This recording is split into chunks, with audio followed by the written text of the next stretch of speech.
what's up guys? So today I am swatching the Luvsarahii Colourpop collection. I have these two shades right here. They are Mamacita and 951.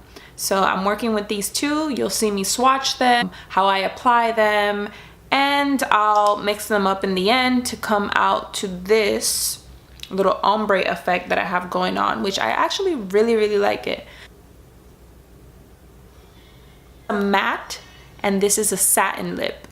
I really like this color. This one's nice too, but it's not really my style, but either way they still both look very nice. What I did at the end is what you see here is I put a little bit of this neutral color in the middle of this other dark burgundy color. So it came out to this really cool ombre kind of look. So yeah, stick around and you'll see me swatch these two lipsticks. Let's get to it.